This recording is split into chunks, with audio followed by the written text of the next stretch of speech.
ক্রীড়া মন্ত্রণালয়ের উপদেষ্টা মহোদয় জনাব আসিফ সাহেব যিনি হয়েছেন, কোটা আন্দোলনের যে স্টুডেন্টরা আছে বা যে সমন্বয়কের ভেতরে একজন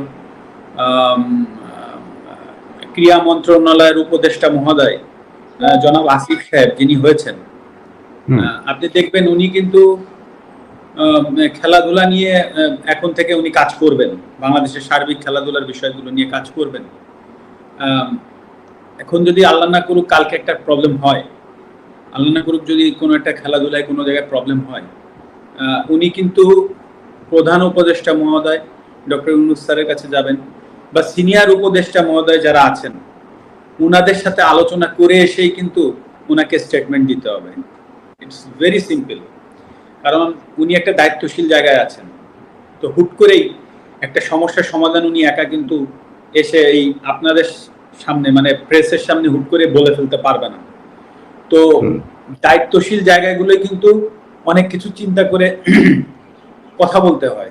তো সেই জায়গা থেকে সেই জায়গাটাই কিন্তু আমি ছিলাম। হ্যাঁ, আপনি আমাকে খেলোয়াড় মাশরাফি বলছেন, আমি সেভাবে উত্তর দিচ্ছি, কিন্তু অ্যাট দ্য সেম টাইমে কিন্তু আমি একটা দায়িত্বশীল চেয়ারে বসেছিলাম।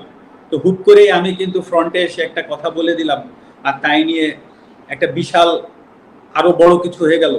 সেটার ট্যাকেল দেওয়ার ক্ষমতা আদৌ আমার আছে কিনা, বা বর্তমানে যারা কাজ করবেন তাদেরও কিন্তু এই জিনিসগুলো ভেবেচিন্তে কাজ করতে হবে। তো এটা কিন্তু ভেরি সিম্পল ব্যাপার। তো আমি যেটা বলতে চাচ্ছি যে হ্যাঁ, আমি ব্যর্থ হয়েছি, কিন্তু আসলে আমারও তো সীমাবদ্ধতা আছে বা ছিল, এটাও কিন্তু সত্য কথা। কিন্তু সেটাকে যে আমি এক্সকিউজ হিসেবে দাঁড় করাচ্ছি সেটা না, কারণ মানুষের দাবি ছিল, প্রথমত আমি একজন খেলোয়াড়, তারপরে আমি সংসদ সদস্য।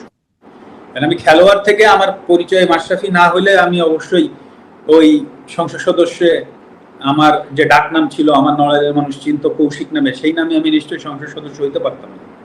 তো খেলোয়াড় মাশরাফির জায়গায় যে আমি ব্যর্থ হয়েছি সেটা কিন্তু আমি একবারও বলছি না। বাট আপনি এট দ্য সেম টাইমে ভাবেন যে আমি একটা সংসদ সদস্য ছিলাম একজন, সেই পজিশন থেকে হুট করে আমি একটা মন্তব্য করার থেকে বরঞ্চ আমি ওইখানে যে সমাধানের চেষ্টা করাটা আমার জন্য আরো ইজি হইতো, বা আমি সেটাই চেষ্টা করেছি, সেটা হয়তো আমি পারিনি।